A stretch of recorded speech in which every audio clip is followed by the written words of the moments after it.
யூதாவின் தலைவனாகிய செருபாபேலுக்கு கர்த்தர் கொடுத்த வார்த்தை என்னவென்றால், பலத்தினாலும் அல்ல, பராக்கிரமத்தினாலும் அல்ல, என்னுடைய ஆவியினாலேயே ஆகும் என்றார். யூதா என்றால் தேவனை துதிக்கிற ஜனம். தேவனை துதிக்கும் பொழுது உனக்கும் எனக்கும் கர்த்தர் கொடுக்கிற வாக்குத்தத்தம் அதுவே. பலத்தினாலும் அல்ல, பராக்கிரமத்தினாலும் அல்ல, கர்த்தருடைய ஆவியினாலே ஆகும். பலமும் அல்ல, பராக்கிரமம் அல்ல, ஆவியாலே ஆகும் என்றார். பலமும் அல்ல, பராக்கிரமம் அல்ல, ஆவியாலே ஆகும் என்றார். நம் போராயுதங்கள் உலகம் தந்ததல்ல, பலமுள்ளவை யாவிலும் பலமுள்ளவை. அவர் கிருபையின் வல்லமை, அன்பின் வல்லமை, பலமுள்ளவர் இயேசுவால் பலமுள்ளவர். நாம் ஒன்று சேர்ந்து இயேசுவை ஆராதிக்க, அவர் நாமத்தால் ஜெயம் வரும், அவர் வார்த்தையால். பலமும் அல்ல, பராக்கிரமம் அல்ல, ஆவியாலே ஆகும் என்றார். பலமும் அல்ல, பராக்கிரமம் அல்ல, ஆவியாலே ஆகும் என்றார்.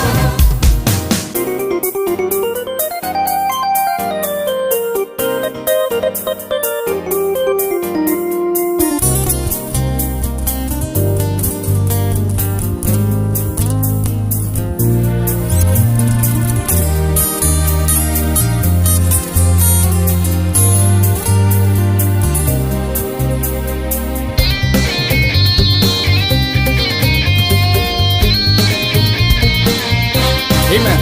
Not by might, nor by power, but by my spirit, says the Lord. Hallelujah. Not by power, not by might, but by my spirit, says the Lord. Not by power, not by might, but by my spirit, says the Lord. The weapons of our warfare are not of this world. They are mighty through God, mighty through God. The power of His mercy and the power of His love is stronger than all, stronger than all. As we worship in unity, Jesus the Lord, victory comes in His name by His word. Not by power, not by might, but by my spirit, says the Lord. Not by power, not by might, but by my spirit, says the Lord. பெரிய பர்வதமே நீ மாத்திரம், தேவனை ஆராதிக்கிறவர்களுக்கு உண்பதாக நீ சமபூமியாவாய். ஆம் தேவனுடைய பிள்ளையே, வியாதி, போராட்டம், பாடுகள், கடன் பிரச்சனை, ஏமாற்றம், எதிர்காலத்தை குறித்த பயம் ஆகியவற்றை பெரிய பர்வதமாக காட்டி சத்துரு உன்னை பயமுறுத்தலாம். ஆனால் வேதம் நமக்கு சொல்லுகிறது, உலகத்தில் இருக்கிறவரிலும் உனக்குள்ளே இருக்கிறவர் பெரியவர். Nothing is impossible with our Almighty God.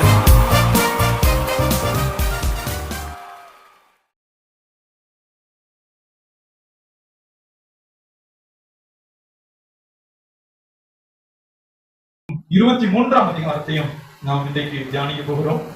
பரிசுத்த ஆவியானவர் நேற்று நான் ஊழியது போல மாலை வேளையில ஜெபம் பண்ணி கர்த்தருடைய வார்த்தைக்காக காத்திருந்த போது இந்த நல்ல உயிர்ப்பிக்கிற வார்த்தையை ஆண்டவர் எனக்கு தந்தார். சொல்லுங்க அல்லேலூயா.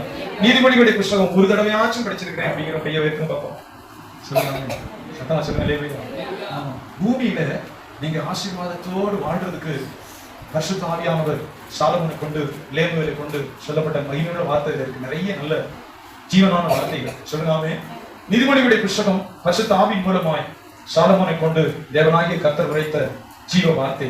22ஆம் அதிகாரத்துக்கு நேர நம்முடைய வேத புத்தகத்தில் திரளான ஐஸ்வர்யத்தை பார்க்கிலும் நல்ல கீர்த்தியை தெரிந்து கொள்ளப்படத்தக்கது பொன் வெள்ளியை பார்க்கிலும் தயையே நலம். கொஞ்சம் நீங்க என்னோட கோஆபரேட் பண்ணீங்கன்னா கொஞ்சம் புரியும். நிறைய தடவை படிச்சிருப்போம். சொல்லுங்க ஆமென். ஆனா அதனுடைய உட்பொருள் நமக்கு புரியும். உட்பொருள் நமக்கு புரியும். ஒவ்வொரு வார்த்தைக்கு பின்னாடியும் தேவன் ஒரு பெரிய மகிமையின் ஆசீர்வாதத்தை வைத்திருக்கிறார். இங்க வாசிக்கிறோம். If you have to choose between a good reputation and a great wealth, choose a good reputation. தமிழ்ல மறுபடியும் வாசிங்க. திரளான ஐஸ்வர்யத்தை பார்க்கிலும் நல்ல கீர்த்தியை தெரிந்து கொள்ளப்படத்தக்கது பொன் வெள்ளியை பார்க்கிலும் இங்கே கர்த்தருடைய தயவே நல்லது அந்த வார்த்தை 2ஆம் வார்த்தையில சொல்லுகிறது. சொல்லுங்க. நீங்க ஒரு தொழில் செய்றீங்கன்னு வைங்க, ஒரு தொழில் செய்றீங்க, எந்த இடத்துலயாவது வேலை செய்றீங்க, யாரா என்ன வேலை செய்தாலும் சரி, சொல்லுங்க. உங்களை தேடி மனிதர்கள் வருவார்கள், ஆசீர்வாதங்கள் வரும், உங்களை தேடி அது தானாக உங்களிடத்துல வரும். அது அந்த ரகசியத்தை தான் ஆண்டவர்கள் சொல்லுகிறார். நமக்கு 2 அபிப்பிராயம் இருக்கும் மனுஷர்களை பத்தி, மனிதர்களை பற்றி அபிப்பிராயம் இருக்கும். இவனை நம்பலாம், இவனை நம்பக்கூடாது, இவன் வார்த்தையை இவ்வளவுதான் நம்பலாம், இவன் வார்த்தையை இவ்வளவு நம்பக்கூடாது, இவனை இவ்வளவு தூரம் விடலாம், இவ்வளவு தூரம் விடக்கூடாது. இதெல்லாம் மனிதர்களை பற்றி என்னுடைய அபிப்பிராயம். சொல்லுங்க. இதெல்லாம் ஆண்டவர்கள் சொல்லுகிறார். எனக்கு பிராக்டிக்கலா தெரியும், நடைமுறையில் தெரியும். 2 ஆட்டோ டிரைவர்கள், 2ல நிறைய ஆட்டோ டிரைவர்கள் தெரியும். ஒருத்தர் நல்லா ட்ரெஸ் எல்லாம் பண்ணிருப்பாரு, சுத்தமா இருப்பாரு. அந்த ஆட்டோவோட அவர் சீட்டை விட்டு இறங்க மாட்டார், ஆட்டோ சீட்ல உட்காந்துருப்பாரு. சொல்லுவா, சீக்கிரம் ஏறுமா, உங்களை கொண்டே விடணும், எனக்கு அடுத்த சவாரி இருக்கு, நேராச்சு. ஆனா கொண்டு போய் விடுவார். அவருக்கு இப்படி சீக்கிரம் ஏறுங்க, டக்கு வாங்க, நான் நேராச்சு, சீக்கிரம் போகணும், அடுத்த சவாரி காத்து. இதுதான் அவருடைய ரொட்டீன். இன்னொரு ஆட்டோ டிரைவர் இருக்கிறார். அவர் சின்ன பையனாக ஆரம்பிச்சான், 17-18 வயசு லைசன்ஸ் ஆரம்பிச்சான் அந்த பையன். நான் கண்கூடாக பார்த்தது. அவன் என்ன செய்வான்னா, ஆட்டோ விட்டு இறங்கி ஓடி அவரோட மூட்டை பிடிச்ச நாளை கொண்டு வைப்பான். அந்த வயசானவங்க தானே கையை பிடிச்சி ஏற்றி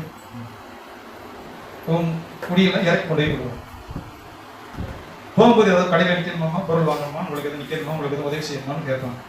அது உனக்கு இயற்கையா வந்துச்சா வேலைக்கு கற்றுக்கொண்டானு தெரியல. சொல்லுங்க. இப்படிதான் அவன் ஆரம்பித்தான். உங்களுக்கு எதுவும் உதவி செய்யணுமா, பொருள் எல்லாம் ஏற்றி வைப்பான், இறக்கி வைப்பான். கொஞ்ச நேரம் வெயிட் பண்ணி, பரவாயில்ல கொஞ்சம் வெயிட் பண்ணி வாங்க, ஒன்றும் பிரச்சனை இல்லை வாங்க. இவன் மனதிலே எல்லா மக்களிடத்திலும் இடம் பிடித்தான். சொல்லுங்க. நடந்தது சொல்றேன், இன்னைக்கும் இருக்கிறேன். கொஞ்ச நாள் ஆயிடுச்சு. கொஞ்ச நாள் ஆகும்போது அவனுக்கு வண்டியை ஓட்ட முடியாத அளவுக்கு போன் வருது. போன் வந்துகிட்டே இருக்கு. மறுபடியும் வண்டி வாங்குறேன். இன்னும் சில அதிகாரிகள் எல்லாம் பழகி அவங்க லோனுக்கு ஏற்பாடு பண்ணி ஒரு கார் வாங்குறேன் புதுசா, மறுபடியும் ஒரு கார், ஒரு டிராவல்ஸ் ஏஜென்டா வாங்கிட்டு வேற சேவையெல்லாம் செய்யும் மக்கள் மத்தியில். இவனை நம்பி வாலிப பிள்ளைகள் காலையில கொண்டு ட்ரெயின் விட்டுருவா, 4 மணி ட்ரெயின் வந்து கூட்டிட்டு விட்டுரு, அப்ப வந்துடுறேன் சார் வந்துடும். சொல்லுங்க. நடந்தது சொல்றேன், கதை சொல்லுங்க. அவன் நம்பிக்கைக்குரியவனாய் எல்லாருக்கும் மாறிட்டான். அவன் நல்ல பையன், நம்பிக்கை, ஒரு விசுவாசி. காரைக்குடியில ஒரு விசுவாசி. அவனை நம்பி லட்சக்கணக்கில் பணம் கொடுக்குற அளவுக்கு மக்கள் மாறினாங்க. இன்னும் இருக்கா, பெரிய டிராவல்ஸ் வச்சு நீங்க இடம் வாங்கி என்னென்னமோ டெவலப் ஆகிட்டு இருக்கோம். கவனிக்கிறீங்களா? சொல்லுங்க. இந்த டிப்டாப்பா உட்காந்துருந்தா பாருங்க, இறங்க மாட்டேன். அவன் இன்னும் அந்த பழைய வண்டி தான் ஓடிச்சு. இவருடைய வாழ்க்கையை தீர்மானிக்கிறது இவருடைய கொள்கை. இதைத்தான் ஆண்டவர் சொல்லுகிறார். இது நமக்கு புரியணும். சொல்லுங்க. ரெப்புடேஷன். நமக்கு சில புரியாம பைபிள் படிச்சு என்ன பிரயோஜனம்? ரெப்புடேஷன்னா நற்கீர்த்தி. ரெப்புடேஷன்ங்கிற வார்த்தை தான் ஆங்கிலத்தில் சரியான வார்த்தை. சொல்லுங்க. ஒரு மனுஷனுக்கு இருக்கக்கூடிய நல்ல பெயர். சொல்லுங்க. அதை யாரும் வெளியே சொல்ல மாட்டாங்க. நான் அவங்க அபிப்பிராயம், இவனை நம்பக்கூடாது, இருக்க பெயர். 100 ரூபாய்க்கு மேல அவனை நம்பணும்னா எடுத்து தர மாட்டான். காலம் வரைக்கும் யாருமே நம்ப மாட்டாங்க. சொல்லுங்க. இவன் பேரை கெடுத்துட்டான், உனக்கு சாட்சி இல்லை. நீங்க என்ன வெள்ளச்சட்டை போடுங்க, கருப்பு சட்டை போடுங்க, உங்களுக்கு ஒரு மார்க். வெள்ளச்சட்டை போட்டாலும் கருப்பு சட்டை போட்டு இவர் என்ன இருப்பா, இவர் இவ்வளவு தூரம் தான் நம்பலாம். இவர் வார்த்தைகள் 100 சொன்னா இவ்வளவுதான் உண்மை இருக்கும். கூடவுடன் பேசினாலும் ஒரு வேலைக்கு ஆகாது, சொன்னா செய்ய மாட்டாதான். It's called reputation. இது ஆண்டவர் சாலமோனை கொண்டு சொல்லி இருக்கிறார். சொல்லுங்க. நல்ல கீர்த்தி, புகழ் கிடையாது, கேரக்டரை குறித்து வேதம் சொல்லுங்க. சொல்லுங்க. இதுதான் சாட்சி. ஒரு மனுஷன் நீங்க எவ்வளவு திறமையா நீங்க ஹோட்டல் வைங்க, சாட்சி கெடுத்தீங்கன்னா ஒரு வயலும் வராது. சுவையா கொடுங்க, சுத்தமா கொடுங்க, உங்க பேர் கெட்டு போச்சு, ஆள் வராது. சொல்லுங்க. இந்த வார்த்தையை குறித்து வேதாகமம் நிறைய சொல்லுகிறது. ஒரு பாஸ்டரா இருக்கலாம், சாட்சி கெட்டு போச்சுன்னா அவ்வளவுதான். பாஸ்டருக்கு சாட்சி இல்லை, வராது. ஒரு மனிதன் நிறைய சம்பவங்களை நம்ம பார்த்துருக்கோம். ஒரு டீ கடை வச்சிருந்தாரு. ஒரு அம்மா வந்து சுடுதண்ணி கிடைச்சு ஏதோ பிள்ளைக்கு மருந்து கொடுக்க நடந்தது சொல்லிருக்கோம் சென்னையில். அவர் பேர் பேப்டிஸ்ட். சரி, அது போட்டோம். விசுவாசி சபையில அவர் கோவப்பட்டு, உனக்கு சுடுதண்ணி கொடுக்க நான் டீ கடை வச்சிருக்கேன், டீ வியாபாரம் பண்ணி பால் வியாபாரம் பண்ணி சுடுதண்ணி கொடுக்க வச்சிருக்கோம். சொல்லுங்க. தூக்கி சுடுதண்ணி ரோட்ட ஊத்துனார். ஒரு கோவம், அவ்வளவு கோவம். இன்னைக்கு அட்ரஸே கிடையாது. விசுவாசியா இருந்தா சொல்லுங்க. மிக முக்கியமான கர்த்தருடைய வார்த்தை இங்கு சொல்லப்பட்டிருக்கிறது. முதல் வார்த்தை வாசிங்க பார்ப்போம். திரளான ஐஸ்வரியத்தை பார்க்கிலும் நற்கீர்த்தியே தெரிந்து கொள்ளப்படத்தக்கது. இங்க வாசிக்கிறது குட் ரெப்புடேஷன். நீங்க ஒரு தொழில் செய்யும், ஒரு நல்ல சாட்சி, நல்ல பையன். அதை தான் கீழே ஆண்டவர் சொல்லுகிறார். நீங்க அதை சம்பாதிக்காம விட்டுட்டு நீங்க திறமை இருக்கலாம், ஜெபம் பண்ணிட்டு இருக்கலாம், நோ யூஸ். மற்றவர்கள் உங்களுக்கு ஒரு ஸ்டாம்ப் குத்துவாங்க, மற்றவர்கள் உங்களை பத்தி தெரியும், சொல்லுங்க ஆமென். அவர் கோயில்ல பாட்டு பாடி ஜெபம் பண்ணுவார், கோயிலுக்கு போனா பாட்டு பாடி ஜெபம் பண்ணுவார், வெளியே பார்த்தீங்கன்னா சீரட்டோட தெரிவார், மறைஞ்சு ஒழிஞ்சு சீரட் குடிச்சிருப்பார், என்ன சாராய கடையில் தெரிவார், கோயிலுக்கு வரும்போது வெள்ளச்சட்டையோட வருவார். இவ்வளவுதான் நம்ம சாட்சி, இவ்வளவுதான் நமக்கு குத்துற ஸ்டாம்ப், சொல்லுங்க ஆமென். அவ்வளவுதான். The Bible says you shall be witness to me. நீங்கள் எனக்கு சாட்சிகளாக இருப்பீர்கள், சொல்லுங்க ஆமென். நீங்கள் ஆலயத்துல ஒரு மாதிரி வெளியே ஒரு மாதிரி நடிப்பீர்கள் சொல்லல, என் பேரை காப்பாற்றுறது அது ஆண்டவருக்கு தேவையில்லை. You shall be witness to me. நீங்கள் எனக்கு சாட்சிகளாக இருக்கிறோம். தேவனுடைய மனுஷன், அவன் கடவுளுடைய மனுஷன், சொல்லுங்க ஆமென். அவன் சொன்ன மாதிரி திரட்டி பேச மாட்டான், அவனை நம்பலாம், சொல்லுங்க. அவன் நம்பிக்கைக்குரியவன், அவன் நம்பிக்கைக்குரிய மனுஷன். அதை தேவன் நம்மிடத்துல எதிர்பார்க்கிறார். பிறகுதான் ஆசீர்வாதம், சொல்லுங்க ஆமென். பிறகுதான் கர்த்தர் நமக்கு ஆசீர்வாதத்தை தருகிறார். அப்ப இது முதல் வார்த்தையில சாலமோன் சொல்கிறார் ரெபுடேஷன், சொல்லுங்க ஆமென். சில வார்த்தைகளை தொடர்ந்து வாசிக்க போகிறோம். 3ஆம் வார்த்தை வாசிப்போம். விவேகி ஆபத்தை கண்டு மறைத்துக் கொள்கிறான், பேதைகள் நெடுக போய் தண்டிக்கப்படுகிறார்கள். ஆமென். இதுல 3ஆம் வார்த்தையில sensible people will see trouble coming and avoid it, but an unthinking person will walk right into it and regret it later, சொல்லுங்க ஆமென். இங்க மைண்ட்ல வார்த்தை sensible people, சொல்லுங்க ஆமென். இங்க விவேகின்னு சொல்லப்பட்ட வார்த்தை, இது ஆபத்து, இது நமக்கு ஒரு நஷ்டமாய் முடியும், இது நமக்கு ட்ராப், இது ஒரு கண்ணியாக முடியும், இது நம்முடைய வாழ்க்கையில துயரமாக முடியும்னு விவேகி சென்சிபிள், சொல்லுங்க ஆமென், அதை நிக்கும் போது கண்டுகொள்வான். அன்திங்கிங் மேன், எதை பற்றியும் நினைக்காதவன் போய் தீங்குல விழுந்து வாழ்க்கை முழுவதும் கஷ்டப்படுவான் என்று சொல்லுவான், சொல்லுங்க. எவ்வளவு மகிமையுள்ள வார்த்தை, சென்சிபிள் பீப்புள். அதுதான் ஞானி விவேகி சொல்லுவான். ஞானி விவேகி நம்ம இருக்கும்போது நிக்கிறான், இது பிரச்சனை, இது துயரமா முடியும், இது ட்ராப் கண்ணியாக முடியும், நம்முடைய வாழ்க்கையில் சஞ்சலமா இது முடித்து போகும், கடைசி காலம் வரைக்கும் நம்ம சிரமப்பட போறோம், இது நமக்கு சரிப்படாது. விவேகி இருந்த இடத்துக்கு சொல்றாங்க சென்சிபிள் பீப்புள், சொல்லுங்க ஆமென். சொல்லுகிறார் ஆண்டவர், sensible people will see trouble coming and avoid it, but an unthinking person will walk right into it and regret it later. Unthinking person, எவ்வளவு மகிமையுள்ள வார்த்தை, சொல்லுங்க ஆமென். எதை பத்தியும் யோசிக்க மாட்டான், வாய்க்கு வந்ததை பேசுவான், கைக்கு நேரத்தில் செய்வான், அப்ப சரிங்கிறத போய் மாட்டுவான், அவன் கடைசி காலம் வரைக்கும் லைஃப் லாங்கா கஷ்டப்படுவான், லேட்டர்னு சொல்றான். என்ன அப்படி பார்க்குறது, சொல்லுங்க ஆமென். இது முன்னமே புரியலையே பாஸ்டர், அதுதான் பைபிள் கொடுத்தாரு படிக்க சொன்னாங்க, புரிஞ்சு வேதத்தை படிக்க சொல்லிட்டே இருக்கான், சொல்லுங்க ஆமென். சத்தமா சொல்லுங்க அல்லேலூயா. அன்திங்கிங் மேன், அவன் அதை பத்தி நினைக்க மாட்டான், அடுத்து என்ன நடக்கும், இது எங்க கொண்டு போய் நம்மளை சேர்க்கும், சொல்லுங்க ஆமென். பைபிள் அருமையான வார்த்தை சொல்லுகிறது, நீ அந்நிய காலத்துல வயதான காலத்துல நல்லா இருக்கும்படி என் மகனே புத்தியை ஏற்றுக்கொள், சொல்லுங்க அல்லேலூயா. அந்நிய காலம்னா வயசான முதிர்ந்த காலம், அதுல நீ சுகமா சௌக்கியமா இருக்கும்படி என்னுடைய மகனை இப்ப என் புத்தியை ஏற்றுக்கொள், சொல்லுங்க அல்லேலூயா. அடுத்த வார்த்தையை வாசிப்போம். தாழ்மைக்கும் கர்த்தருக்கு பயப்படுதலுக்கும் வரும் பலன் ஐஸ்வர்யமும் மகிமையும் ஜீவன்மாம். 5வது வார்த்தையை சேர்த்து வாசிப்போம். மாறுபாடுகளுடைய வழியிலே முள்ளுகளும் கண்ணிகளும் உண்டு, தன் ஆத்மாவை காக்கிறவன் அவைகளுக்கு தூரமாய் விலகி போவான். பெரிய பாக்கியம் உள்ள வார்த்தை இந்த 4ஆம் வார்த்தை. 5ஆம் வார்த்தை வசனம் சொல்கிறது, obey the Lord, obey the Lord, be humble and you will get riches, honor and a long life. எத்தனை பேர் கவனிக்கிறீங்க, சொல்லுங்க ஆமென். ஒரே வார்த்தை, இது தேவனுடைய வார்த்தை. obey the Lord, கர்த்தருக்கு கீழ்ப்படி. நமக்கு பிடிச்சா கீழ்ப்படிகிறது இல்லை, பிடிக்கல எனக்கு கீழ்ப்படிய மாட்டேன், எனக்கு ஒத்து வரல நான் கீழ்ப்படியல, அது உன் இஷ்டம் கிடையாது. obey the Lord, சொல்லுங்க ஆமென். கர்த்தருக்கு கீழ்ப்படி. நம்ம நிறைய நேரம் ஆசீர்வாதம்னு சொல்லுகிற அந்த மகிமை கர்த்தருடைய கிருபையினால நம்ம மேல வந்து சேரும், அதை நம்ம பார்ப்போம். இந்த காரியத்தை தேவன் விரும்புற obey the Lord, தேவனுக்கு கீழ்ப்படி. மனுஷனுக்கு கீழ்ப்படிவாங்க, நிறுவனங்களுக்கு கீழ்ப்படிவாங்க, சொந்தக்காரனுக்கு கீழ்ப்படிவாங்க, அதை தள்ளிட்டு முதல்ல கர்த்தருடைய வார்த்தை சொல்லுது obey the Lord, சொல்லுங்க ஆமென். கர்த்தருக்கு கீழ்ப்படி, be humble, தாழ்மையோடு இரு, and you will get riches, honor and long life, சொல்லுங்க ஆமென். ஒவ்வொன்றை பற்றி விரிவாய் பிரசங்கிக்கிறோம், இது அப்படியே நமக்கு நிறைவேறும், சொல்லுங்க ஆமென்.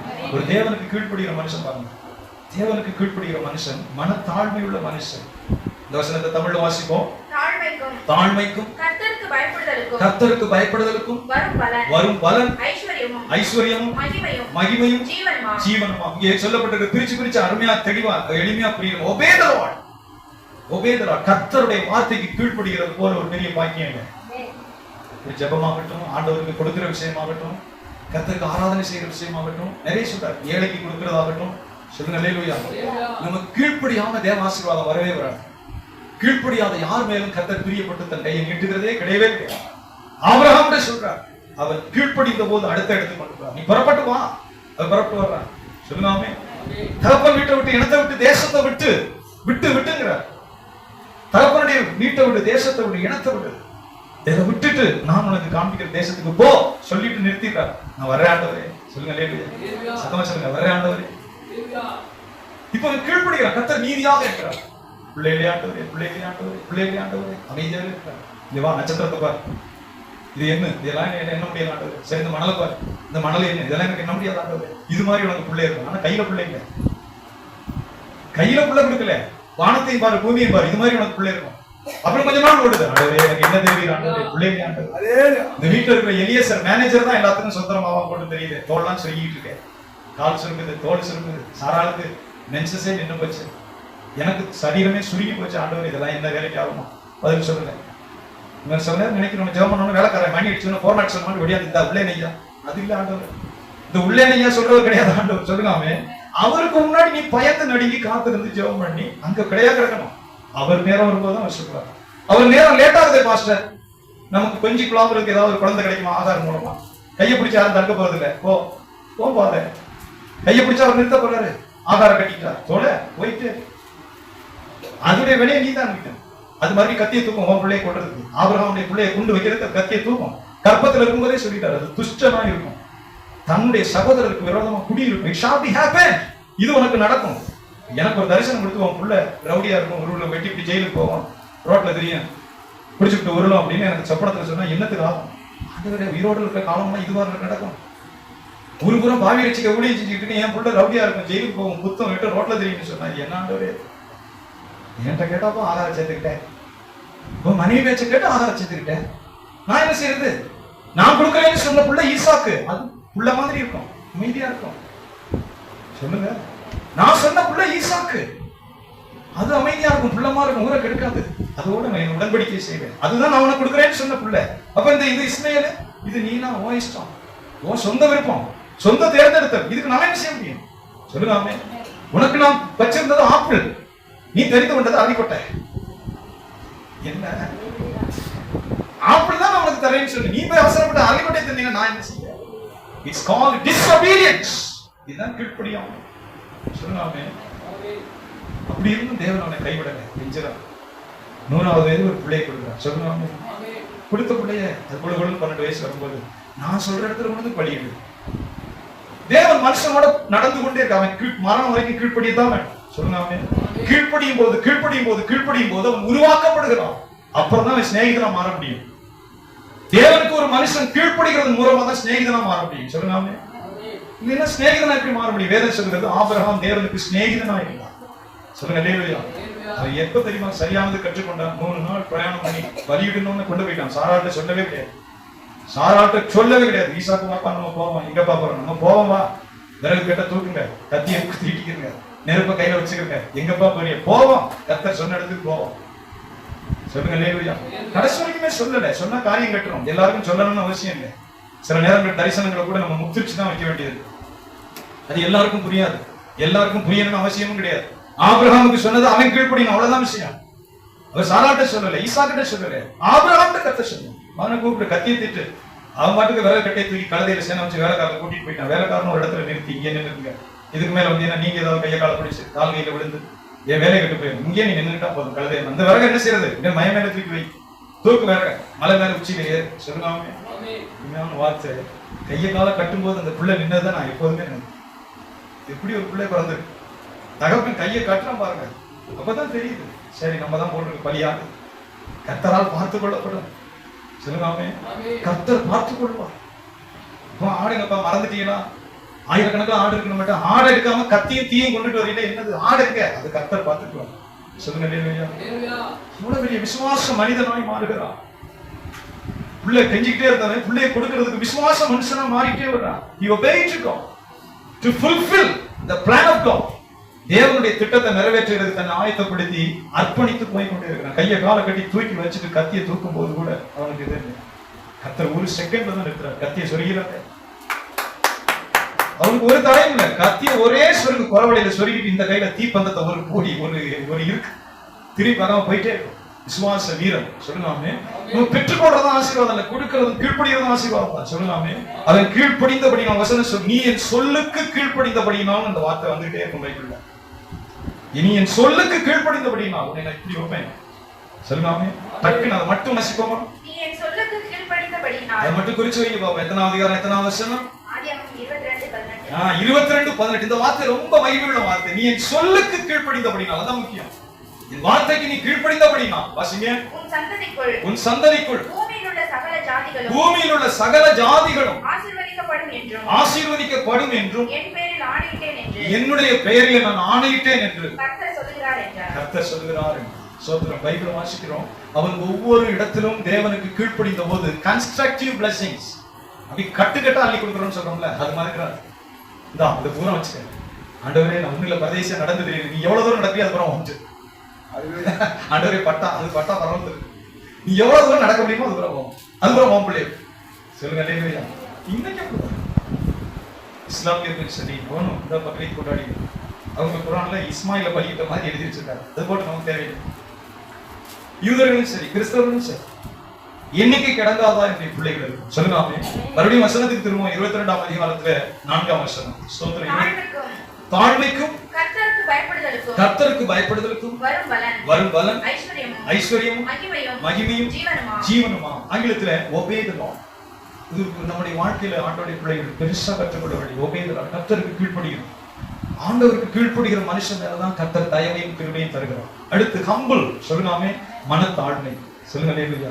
மனத்தாழ்மை உள்ள மனுஷன் நல்ல கொஞ்சம் வசதியானவங்களை கவனித்து பாருங்களேன். ஸ்டாண்டர்டா தலைமுறையா வசதியா இருக்கிற பெருமையா இருக்க மாட்டான். 10 தலைமுறை 5 தலைமுறை வசதியா இருக்கிற பாருங்க, அவன் பெருமையா இருக்க மாட்டான். அவன் தாழ்மையோட. சொல்லுங்க இல்லையா? சத்தமா சொல்லுங்க. அப்படியே மனத்தை அப்படியே நிறைய கூட தழும்பாது. அப்படியே ஹம்பிள்னஸ். நான் அப்படிப்பட்ட மனுஷர்களை பார்த்துருக்கேன். எடுத்தறிஞ்சு பேசுறது, அடுத்தவரை துக்கப்படுத்துறது, காயப்படுத்துறது, திட்டுறது, அவங்கள தூசிக்கிறது, இதெல்லாம் இருக்கவே ஸ்டாண்டர்டா இருக்கிறோம். பார்த்தீங்கன்னா ரொம்ப பொறுமையா வியாபார கப்பல் மாதிரி. சொல்லுங்க இல்லையா? பக்குவம் அடைஞ்சுக்கோ. பயம் இருந்துட்டே இருக்கும், பயம் இருந்து கொண்டே இருக்கும். ரொம்ப நிதானத்தோடு சொல்லுவாங்க. இதை தேவன் இங்கே நமக்கு சொல்லுகிறோம். சும்மா வாய்ப்பு பேசுறது அதெல்லாம் இருக்காது. ஆண்டோடைய பிள்ளைகள் அதை கற்றுக்கணும். சொல்லுங்க எத்தனை பேர் விசுவாசிகள் தூசித்து கெட்டு போனவர்கள் எனக்கு தெரியும். குட்டிச்சு பேசலாம், அடிச்சு பேசலாம், வாய்க்கு வந்து தூசணும். கொஞ்ச நாள்ல அவனுடைய தீபம் அணைந்து போகும் என்று வேதம். தாயையும் தகப்பனையும் தூசிக்கிறவனுடைய தீபம் காரிருளில் அணைந்து போகும் என்று கர்த்தருடைய வேதம் சொல்லுங்க. பெற்ற தாயை தகப்பனை தூசிக்கிறான் பாருங்க, அவனுடைய தீபம் காரிருள் நேரத்துல அணைந்து போகும். ஒரு பெரிய துன்பம் இருக்கு, அந்த வெளிச்சத்தை வச்சுதான் நம்ம எங்கிட்ட தடவி வெளியே வரணும். அந்த நேரம் பார்த்து விளக்கையே அணைச்சிடறாரு. இது வேதம் நமக்கு சொல்லுது. அதனால நான் எப்போது சொல்றது, தாயை பார்த்து தகப்பனை பார்த்து முறைக்கிறது, பல்ல கடிக்கிறது, குத்த வர்றது ரொம்ப சிரமம். கஞ்சிக்கு சிரமப்படுற அளவுக்கு கீழே கொண்டு அதெல்லாம் தேராது. விசுவாசியா இருந்துகிட்டு செஞ்சா சொல்றேன், அவிசுவாசி அறியாதவன் வேற. தாயை முறைக்கிறது, தகப்பனை பல்ல கடிக்கிறது, குத்த வர்றது, இதுக்கெல்லாம் எந்த நல்வாழ்வுக்கும் உத்தரவாதம் கிடையாது. எனக்கு எப்போது சொல்றேன், அலைய போறேன், சாப்பாட்டு வழி இல்லாம அலைய போறேன். வேதமதை சொல்கிறது, அவருடைய வருஷங்களை அவர் விருதமாய் கழிய பண்ணினான். இப்படி கழிய பண்ணினாதான் பைபிள் சொல்லுது. வாழ்வான், ஆனா நன்மையை காண மாட்டான். போய் விவசாயம் பண்ணுவான், அது முள்ளுதான் கொடுக்கும், அது பயிரை கொடுக்காது, சாவியை கொடுக்கும். கர்த்தர் உனக்கு எதிராக இருக்கும். It's a word of God. அதனாலதான் ஆண்டவர் சொன்னார், பெற்ற தாயும் தகப்பனையும் கனம் பண்ணு. சொல்லுங்க நீ நல்லா இருக்கிறதுக்கு, தாயும் தகப்பனும் நல்லா இருக்கிறதுக்கு சொல்லல இந்த வார்த்தையை. தாய் தகப்பனும் நல்லா இருப்பாங்க அப்படின்னு சொல்லல, நீ நல்லா இருப்பதற்கு. சொல்லுங்க ஐ பிலீவ் தி வேர்ட். அந்த வார்த்தை கர்த்தருடைய வார்த்தை. நீ நன்றாக இருப்பதற்கும் உன் வாழ்நாள் நீடித்திருப்பதற்கும். சொல்லுங்க ஆங்கிலத்தில் படிக்கும்போது அப்படி தேனாய் நிற்கும். இங்கிலீஷ்ல படிக்கும்போது with all of your blessings and prolong your life. இந்த பூமியில நீ எல்லா ஆசீர்வாதத்தோடும் தீர்க்க ஆயுசோடும் அப்படின்னு சொல்லுங்க. இந்த பூமியில நீ உயிரோடு இருக்கிற நாளெல்லாம் எல்லாவித ஆசீர்வாதத்தோடும் prolong your life, தீர்க்க ஆயுசோட கர்த்தருடைய விருப்பத்தோட வச்சிருப்பார். என் மகன் இருக்கட்டும், அவன் பூமியில இருந்து ஜெபம் பண்ணட்டும், சுகத்தோடு வாழட்டும், பிறருக்கு ஊழியம் செய்யட்டும், சுகமா வாழட்டும், ஒரு கையை நீட்டிட்டு இருப்பார். சொல்லுங்க Bible says like that, with all of your blessings and prolong your life. நீ எல்லா ஆசீர்வாதத்தோட தீர்க்க ஆயுசோட அந்த பூமியில இருப்பதற்காக உன் தகப்பனையும் தாயையும் சத்தமா சொல்ல வாய் தருது. இந்த சரியா சொல்ல நம்ம நினைச்சபடியா இருக்கும். கடவுள் நான் சுகத்தோட இருப்பான், நல்ல சுகத்தோட இருக்கு, ஆசீர்வாதமா வாழட்டும், அவர் தன் கையை நீட்டுகிறார். அந்த வசனத்தை தான் மறுபடியும் இதே வார்த்தையை நம்ம வாசிக்கிறோம். உன் தாய் வயது சென்றவளாகும் போது 23ல உன்னை பெற்ற தகப்பனுக்கு செவி கொடு. உன்னை பெற்ற தகப்பனுக்கு செவி கொடு. உன் தாய் வயது சென்றவளாகும் போது உன் தாய் வயது சென்றவளாகும் போது. அவளை அசட்டை பண்ணாதே. அது எத்தனாவது வசனப்பா? 23 22. இருக்குங்க பாப்பா ஆங்கிலத்துல. சோத்ரம் அது சற்று பொருள் ஆழமா இருக்கிறது. 23 22 ஆங்கிலத்துல வாசிக்க. Listen to your father. Without him you would not exist. When your mother is old, show her your appreciation. ஒரு அருமையான வார்த்தை. சொல்லுங்க ஆமென். சத்தமா சொல்லுங்க ஹalleluya. அழகான பொருள் படும்படி listen to your father. உன் தகப்பனுடைய சொல்லை கவனி. இதற்கு கவனிக்க சொல்லுங்க ஆமென். தகப்பன் சொல்றத கவனி. அது ஒருவேளை தப்பா இருக்கலாம், ரைட்டா இருக்கலாம். இத முதல்ல என்ன சொல்றாரு அப்படின்னு கேளு. சொல்லுங்க ஹalleluya. அந்த தகப்பனை மரியாதை செய்யற விதம் அது முதல் படி. என்ன சொல்றாரு? தப்பாவும் சொல்லலாம், ரைட்டாவும் சொல்லலாம், அல்லது அனுபவ குறைகள் சொல்லலாம். ஆனாலும் கூட அவர் என்ன சொல்றாரு முதல்ல மனத்தாழ்மையோட லிசன், கேளு ஃபர்ஸ்ட். சொல்லுங்க ஹalleluya. சத்தமா சொல்லுங்க ஆமென். நம்ம கற்றுக்கொள்ளணும். ஒருவேளை ஒரு அவருடைய முடிவு சரியில்லாத இருந்தா பணிவோட அதை சொல்லணும். நீங்க இப்படி நினைக்கிறது சரியா வர மாதிரி தெரியலப்பா, காலம் இப்படி இருக்கு இப்படி இருக்கு. அவர் உணர்ந்து கொள்வார். அது பைபிள் நமக்கு சொல்றது. சொல்லுங்க ஆமென். உங்கள் பிள்ளைகளுக்கு கோபம் மூட்டாதுங்கள் தாய் தகப்பன் சொல்றாரு. பிள்ளைய பார்த்து நீ எப்படி நடக்கணும்? நீதிமொழி 22 23 பூர்வம் இதையே சொல்லுகிறார் ஆண்டவர். கவனிக்கிறா சொல்லுங்க ஹalleluya. நம்ம குடும்ப வாழ்க்கையில ஒரு பணிவோடு நான் ரட்சிக்கப்பட்ட நாள் அதை கற்றுக்கொண்டோம். வேதத்தை பல தடவை படித்த போது எந்த நாளும் அப்படி இது பண்ணது. பணிவோட என்னுடைய காரியங்களை சொல்லுவேன். சொல்லுங்க ஹalleluya. பணிவோட தாழ்மையோட தான் சொல்லுவேன். அப்ப தேவனது எதிர்பார்க்கும். சொல்லலாமே. அப்ப இங்க வாசிக்கிறோம் listen to your father. உன் தகப்பனுடைய சொல்ல முதல்ல என்ன செய்? கவனி. அடுத்த வார்த்தையை வாசிக்கிறோம். Without him you would not exist. Without him you would not exist. அப்படின்னா உன் தகப்பன் இல்லாம நீ இங்க இருக்கல. அதை சொல்றாரு. தமிழ்ல அது இல்ல. உன் தகப்பன் இல்லாம நீ இங்க இல்லப்பா. உன் தகப்பனை வச்சுதான் நீ இருக்கிற. அதை சொல்றாரு ஆண்டவர். Without your father you would not exist. உன் தகப்பன் இல்லாம நீ இல்ல. அந்த தகப்பனுடைய அட்ரஸ் அதான் நீ. அதுக்கு ஜெராக்ஸ். அதை உணர்ந்து கொள்ளுன்னு சொல்லாமே. அடுத்து வாசிக்கிறோம். When your mother is old, show her your appreciation. உன் தாய் வயது சென்றவளாகும். எல்லாரும் இருந்து பாக்குறீங்களா? சொல்லுங்க ஹalleluya. உன் தாய் வயது சென்றவளாகும் போது இங்கே தமிழ்ல சொல்லப்பட்டிருக்கு. அவளை அலட்சியம் பண்ணாதையா, அசட்டை பண்ணாது. இங்கே ஆங்கிலத்துல ஒரு அருமையான பொருள். உன் தாய் வயது ஆக ஆக அவளை உற்சாகப்படுத்துது. எத்தனை கவனிக்க சொல்லுங்க. show her your appreciation. ஏன்னா மனுஷன் வயசாக தளரும், சரீரம் தளரும், கண்ட்ரோல் இழக்கும், ஞாபகம் இழக்கும். யூரின் அங்க போறதுக்கு முன்னாடி இங்கே வந்துடும். அதுதான் கர்த்தருடைய செயல். நம்ம மனுஷன் உணரும்ல. நம்ம எப்பவும் போட்ட கையோட இருக்கணும். நம்ம கல்லறைக்கு என்னைக்கு போறது? நம்ம மனுஷன் மண்ணு தான் நம்ம உணர்ந்துடணும். அதுக்கு தேவன் இதெல்லாம் வச்சிருக்காரு. நம்ம அப்படி தளர்ந்து அப்படியே ஞாபகம் இல்லாம கூடி குறுகி போயிட்டு தான் இருப்போம். அந்த நேரத்துல என்னுடைய மகனே அவளை போட்டு வேதனைப்படுத்தாத, அவளை அப்ரிஷியேட் பண்ணு. பரவாயில்ல, ஒன்றும் பிரச்சனை இல்லை. அவளை உற்சாகப்படுத்த, மனதை உடைக்காத. சொல்லுனாமே. அவளை காயப்படுத்தி உதவாக்குறேங்கிற செத்து தோற முதியோர்களுக்கோ ஏன் எங்க உயிர் இருக்கிற, ஏன் இங்க கிடந்து எங்களை கொள்ற, இது கர்த்தருக்கு முன்னாடி பாவமா மாறும். அதை அவர் உன் மேல விசாரிப்பார். அந்த நேரத்துல உதவி செய்யத்தான் உன்னை பிள்ளையா பெற்றிருக்கிறார். இதுதான் சத்தியம்.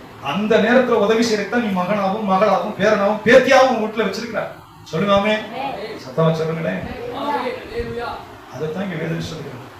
தாய் வயது சென்று தளர்ந்து ஐயோ பாரமா இருக்கமே, பிரச்சனையா இருக்கே, விட முடியலையே, அவளை உடைக்காத, அப்ரிஷியேட் பண்ணு. அப்ரிஷியேட்னா அவரை உற்சாகப்படுத்துவது, தட்டி கொடுப்பது. அதெல்லாம் ஒண்ணு இன்னும் நல்லா இருக்கு, சாப்பிடு. சொல்லுங்க ஹalleluya.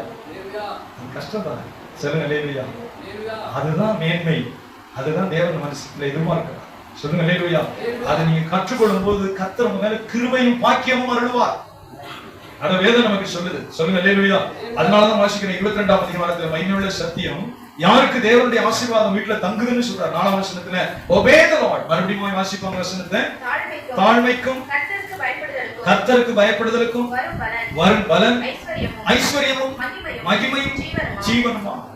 அப்ப முக்கியமான காரியம் தேவனுக்கு கீழ்ப்படிவதும் மனத்தாழ்மையோட ஒரு மனுஷன் நடக்கிறதும். சொல்லுங்க ஆமென். அவர் வீட்டுல ஐஸ்வர்யம் வரும். இது கர்த்தர் சொன்னது. ஐஸ்வர்யம் தங்கும், honour தங்குங்கிறார். he shall be honored. நம்மளை கனப்படுத்துகிறதே கர்த்தர் தான் தெரியுமா? சொல்லுங்க ஹalleluya. அதை உணர்ந்து என்னுடைய வாழ்க்கையில் நாங்கள் வந்திருக்கோம்.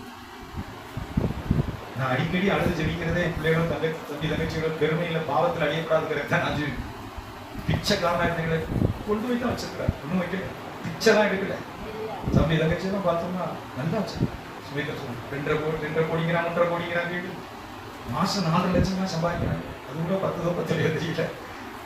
பிச்சைக்காரங்க ஒன்றும் ட்ரௌசரும் இல்லை, சட்டையும் இல்லை, சோறும் இல்லை, பின்னாடி நாங்கள் தட்டை கட்டிக்கிட்டு வரிசையாக நடந்து போவோம். சத்துணவுக்கு அட்ரஸே கிடையாது. ஆமா நல்லா தான் வச்சிருக்காரு. ஆனாலும் கோயிலுக்கு நான் தான் சொல்லி போனேன், பார்த்தாவே பிள்ளைய பேருக்கு அண்ணன் திட்டம். ஆமா கோயிலுக்கு போ, ஜெபம் பண்ணு, நன்றி செலுத்து, கர்த்தருக்கு கொடு. சிங்கப்பூர்ல இருந்து நல்ல நகரம் அதே போட்டு உன் பிள்ளைக்கு போட்டோ எடுத்துட்டு அப்படி சிங்கப்பூர் நகர் கொஞ்சம் அதை அள்ளி கொட்டி அதே போட்டோ எடுத்துட்டு ஏய் கோயிலுக்கு போ, ஜெபம் பண்ணு. நம்ம பிச்சைக்காரனா இருந்தா 4 பேருக்கு உதவி செய்ய அப்படி யோசி சொல்லுங்க. கெட்டு போகாம இருக்கணும், அதை இல்லை செய்யணும்.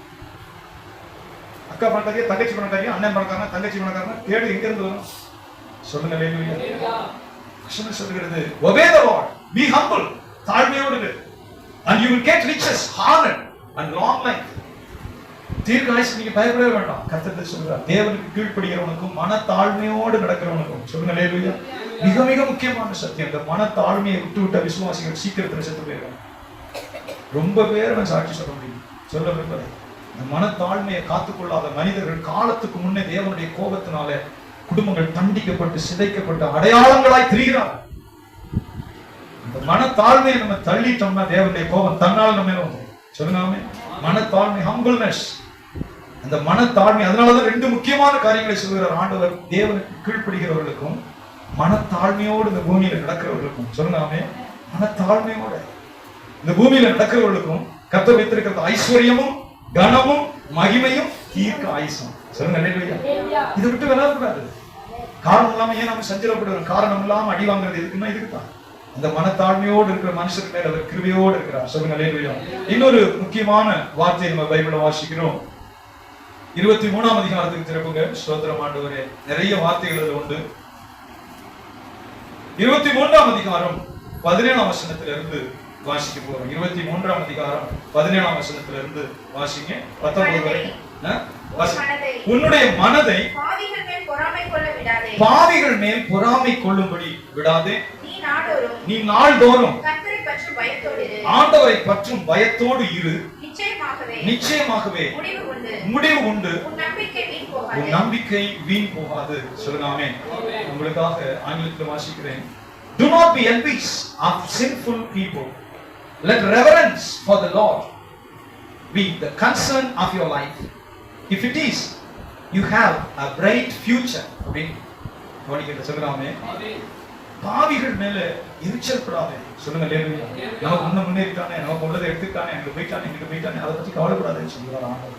பாவிகள் மேல எரிச்சலும் பொறாமையும் உனக்கு வேண்டாம் சொல்லுங்க. அடுத்த வார்த்தையை வாசிக்கிறோம். Let reverence for the Lord. தேவனிடத்துல பயபக்தி உள்ளவனாயிரு. ஆண்டவருடைய பயபக்தின்னு சொல்லுகிறது மிக மிக முக்கியமான வார்த்தை. தேவனுக்கு நம்ம பயந்தோம்னா நம்முடைய வாழ்க்கையில கர்த்தருக்கு விரோதமான காரியம் வரவே வராது. தேவனுக்கு பயந்து நடக்கிற மனுஷன் தேவனுக்கு விரோதமான காரியத்துக்கு போவே மாட்டான். அதைத்தான் சொல்லுகிற அந்த இடத்துல கர்த்தருடைய வார்த்தை சொல்கிறது. Let reverence for the Lord be the concern of your life. உன்னுடைய வாழ்க்கையில எந்த ஒரு காரியத்திலும் தேவனுக்கு பயப்படுகிற பயத்தோடு இரு. சொல்ல பாருங்க. நாள்தோறும் சொல்லுகிற வார்த்தை இந்த தமிழ்ல ஒரு வாசிப்போம். உன் மனதை பாவிகள் மேல் பொறாமை கொள்ளும்படி விட்டு விடாதே. நீ நாள்தோறும் இந்த இடத்துல ரெவரன்ஸ், தேவனுக்கு பயப்படுகிற பயம். எந்த ஒரு காரியத்திலும் சொல்லுங்க. ஆமென். பைபிள்ல இதே அதிகாரத்துல கடனை பற்றி ஆழமாய் சொல்லப்பட்டு, கடனை பற்றி ஆழமான வார்த்தை 2 அதிகாரத்திலையும் சொல்றாங்க கிறிஸ்துவ ஜீவியத்துல. அப்ப இங்க வாசிக்கிறோம். If it is, you have a bright future. சரி, யாராவது மனுஷன் சொன்னா எடுத்துக்கலாம். ஆனா கர்த்தர் சொல்லுங்க. ஆமென். உன்னுடைய உள்ளத்துல தேவனுக்கு பயப்படுகிற பயத்தோட ஒரு காரியத்தை நடத்துவாயானா you have a bright future. உனக்கு பிரகாசமான எதிர்காலத்தை தேவன் வைத்திருக்கிறார். இத்தனை கவனிக்க சொல்லுங்க. ஆமென். வேதம் அப்படி சொல்லுது. அப்ப தேவனிடத்துல தெய்வ பயமுள்ள இருதயமுள்ள மனுஷனுக்கு கர்த்தர் ஒரு பிரகாசமான எதிர்காலத்தை தேவன் வைத்திருக்கிறார் என்று சாலமோனை கொண்டு ஆண்டவர் சொல்கிறார். Don't be envious of sinful people. Let reverence for the Lord be the concern of your life. If it is, you have a bright future. சொல்லுங்க. ஒவ்வொரு வார்த்தையும் நம்முடைய ஆத்மாவுக்கு ஜீவனா இருக்கு. 19ஆம் வசனத்துல வாசிப்போம். என்னுடைய மகனே, நீ செவி கொடுத்து ஞானமடைந்து உன் இருதயத்தை நல்ல வழியிலே நடத்து. மதுபான பிரியரையும் மாம்ச பெருந்தீர்க்காரரையும் சேராதே. குடியனும் போஜன பிரியனும் தரித்திரராவார்கள். தூக்கம் கந்தைகளை உடுத்துவிக்கும். ஆமா, இதெல்லாம் கர்த்தருடைய எச்சரிப்பின் வார்த்தை. Listen my son, be wise and give serious thought to the way you live. சொல்லுங்க ஆமென். ரொம்ப லேசா புரியுது ஆங்கிலத்தில் படிக்கும். சொல்லுங்க அல்லேலூயா. Listen my son, be wise and give serious thought to way you live. நீ வாழ்கிற வாழ்க்கையை பற்றி சீரியஸா திங்க் பண்ணு. படிக்கல சொல்லுங்க ஆமென். என்னுடைய மகனே, நீ செவிகொடு. நீ வாழ்கிற வாழ்க்கை குறித்து சீரியஸா திங்க் பண்ணு. சொல்லுங்க ஆமென். அடுத்து என்ன சொல்றோம் வாசிக்கிறோம்? Do not associate with the people who drink too much wine or stuff themselves with the food. இது சொல்லும்போது குடிகாரனோட போய் சேராத, விருந்தினிக்காரனோட சேராத. சொல்லுங்க அல்லேலூயா. Drunkards and gluttons will be reduced to poverty. குடிகாரனும் போஜன பிரியனும் தரித்திரராவார்கள். சொல்லுங்க அல்லேலூயா. குடிகாரனோட அசோசியேட், குடிகாரனோட சவகாசம் வைத்திருக்கிறவனும் விருந்தினிக்காரனும் தரித்திரராய் மாறுவார்கள். சொல்லுங்க அல்லேலூயா. If all you do this, eat and sleep, you will soon be wearing rags. சொல்லுங்க அல்லேலூயா. கடைசியில கந்த துணியோடு ஒன்றுமில்லாதவர்களாய் போவார்கள். அடுத்து வாசிக்கிறோம் கர்த்தருடைய பரிசுத்த வார்த்தையில. அடுத்த வாசிக்கிறோம் 22ஆம் வார்த்தையை வாசிங்க. உன்னை பெற்ற தகப்பனுக்கு செவிகொடு. உன் தாய் வயது சென்றவளாகும்போது அவளை அசட்டை பண்ணாதே. சத்தியத்தை வாங்கு, அதை விற்காதே. அப்படி ஞானத்தையும் உபதேசத்தையும் புத்தியையும் வாங்கு. எத்தனை பேர் கவனிக்கிறீங்க? இதனால என்ன பண்ணுங்க? இதுதான் உங்க கன்ஸ்ட்ரக்டிவ் லெசன்ஸ். பைபிள் சொல்லுகிறது truth, wisdom, learning and good sense that are worth paying for, but too valuable for you to sell. நம்ம நினைத்து கொண்டிருக்கிறோம் அதை வாங்கு, இது உங்களுக்கு அஸ்திபாரம். சொல்லுங்க சத்தியத்தை வாங்கு, உபதேசத்தை வாங்கு, ஞானத்தை வாங்கு, கற்றுக்கொள்கிறதை விரும்பு. சொல்லுங்க ஆமென். குட் சென்ஸ் அதை தேவனிடத்தில் கேட்டு வாங்கு. அது மற்ற எல்லா ஆசீர்வாதத்தையும் உங்களுக்கு கொண்டு வரும். சொல்லுங்க அல்லேலூயா. வாசிப்போம் 24ஆம் வசனத்தை தமிழ்ல. சில வசனங்களை வாசித்து நம்ம ஜெபிக்கிறோம். வாசிங்க. நீதிமானுடைய தகப்பன் மிகவும் களிகூறுவான். ஞானமுள்ள பிள்ளையை பெற்றவன் அவனால் மகிழுவான். எவ்வளவு பாக்கியம் பாருங்க. சொல்லுங்க ஆமென். பிள்ளைகளை சொல்கிறேன், உங்க தாய் தகப்பனுக்கு நீங்க கொடுக்கிறத விட சொல்லுங்க ஆமென். வசனம் சொல்லுகிறது எந்த பிள்ளையை பெற்ற தகப்பன் மகிழ்வான். வசனம் சொல்லுங்க எந்த பிள்ளையை பெற்ற தகப்பன் மகிழ்வான். ஆண்டவருடைய வேதம் சொல்லுகிறது a righteous man's father has good reason to be happy. You can take pride in a wise son. சொல்லுங்க அல்லேலூயா. தமிழ்ல இன்னொரு தடவை வாசிப்போம். நீதிமானுடைய தகப்பன். நீங்க நீதிமானா இருக்கணும். உங்க தகப்பன் களிகூறுவான். ஞானமுள்ள பிள்ளையை பெற்ற தகப்பன் களிகூறுவான். சத்தமா சொல்லுங்க அல்லேலூயா.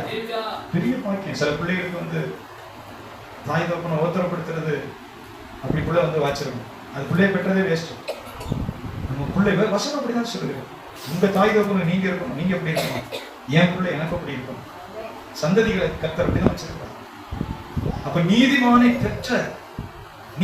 பெற்ற அந்த தகப்பன் களிகூறுவான். சொல்லுங்க ஆமென். ஞானமுள்ள பிள்ளையை பெற்ற தகப்பன் அவனால் மகிழுவான்.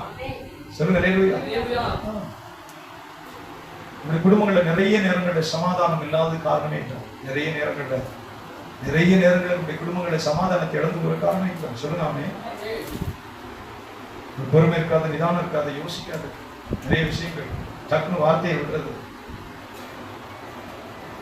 ஆனால் ஆண்டவர் நம்முடைய குடும்பங்கள் மேல இதை நம்ம கற்றுக்கொள்ளும் போது தெய்வ ஆசீர்வாதங்கள் மேல் உண்டாகும். சொல்லுங்க அல்லேலூயா. ஒரே ஒரு வார்த்தை கடைசியாக ஸ்தோத்திரம். பொருளாதார ஆசீர்வாதத்துல 22ஆம் அதிகாரத்துல 23ஆம் அதிகாரத்துல ரெண்டுலயுமே கடனை பற்றி ஆண்டவர் சொல்லுவார். முக்கியமா கடனை பற்றி நிறைய ஆண்டோடைய பிள்ளைகள் யோசிக்காம டக்கு கடன் வாங்கிடுவாங்க. அது ஒரு பழக்கம். சொல்லுங்க கடன் வாங்குறது ஒரு பிசாசுடைய அடிமைத்தனம்.